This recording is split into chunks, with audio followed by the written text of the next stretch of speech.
গত কয়েকদিন ধরে প্রায় মাসখানেক ধরে এই একঘেয়েমি বৃষ্টি লেগেই আছে। বিরক্ত লাগছে। বৃষ্টি ভালো লাগে যদিও, তবে একঘেয়েমি কোনো কিছুই ভালো লাগে না। অতিরিক্ত কোনো কিছুই আমার পছন্দ না। যাই হোক, হ্যালো এভরিওয়ান, কেমন আছেন সবাই? কার কার এলাকায় এরকম বৃষ্টি হচ্ছে আর কার কার বিরক্ত লাগছে আমার মতো একটু কমেন্টে জানাবেন। তো তারপর এই যে আমাকে একটা দিদি কল করে বলল, আসো আমরা আড্ডা দিই।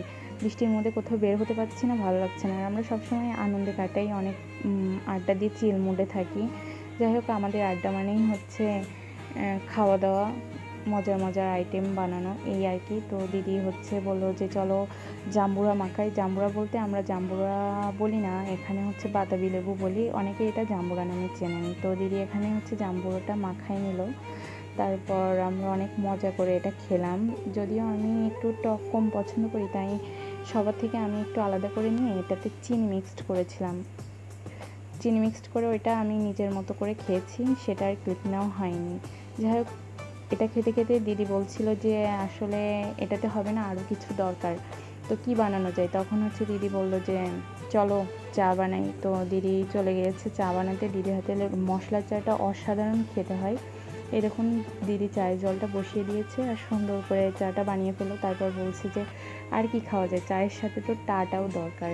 তো দিদি আমার এই দায়িত্বটা দিল, আমি কি বানানো যায় ভেবে ভেবে আমি একটা সহজ শর্টকাট পদ্ধতি বানালাম। এটা আমার খেতেও ভালো লাগে। এটা হচ্ছে গোলা রুটি। অনেকে চিনবেন, অনেকে খান, অনেক টেস্টি হয়।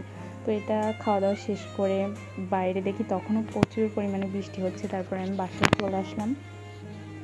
বাসায় এসে আমারও ভালো লাগছে না। সন্ধ্যার সময় আমি আর একটু হচ্ছে দুধ চা বানিয়ে নিলাম।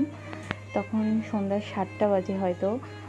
7টার সময় আমি দুধ চা আর রুটি খেলাম। এই দুইটা আমার অনেক ফেভারিট, দুধ চা রুটি এবং দুধ রুটি। আমি 8টার দিকে দুধ রুটি খেয়েছি। এই দুইটা খাবার আমার মাস্ট প্রতিদিন লাগবে, না হলে আমার দিনটা ভালো যায় না। তো এটা খেলাম। তারপর আবার রাত 10টার দিকে আমি একটু মালাই চা বানিয়েছিলাম। খিরখির করে দুধটা অনেক ঘন করে জাল করে সেটার ভিতরে নলেন গুড় অ্যাড করে চা বানিয়েছি। ওটা খেতে অনেক টেস্টি লাগে। যারা দুধ চা লাভার তারা হয়তো বা জানবেন, অনেক টেস্টি হয় নতুন গুড়ের ফ্লেভার অ্যাড করলে। যাই হোক, তারপর ভাবলাম যে রাতে আসলে কি খাওয়া যায়। যেহেতু বৃষ্টি হচ্ছে, তাই রাতে ডিনারে রেখেছিলাম আলু ভাজি, ডিম ভাজি আর খিচুড়ি।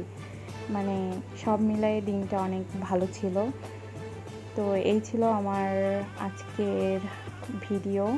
ভালো লাগলে অবশ্যই লাইক কমেন্ট করতে ভুলবেন না। ভিডিওটা যদিও লং ছিল, শেষ পর্যন্ত দেখার জন্য অসংখ্য ধন্যবাদ আপনাদেরকে। টাটা, আজকের মতো বিদায়। দেখা হবে নেক্সট কোনো ভিডিও।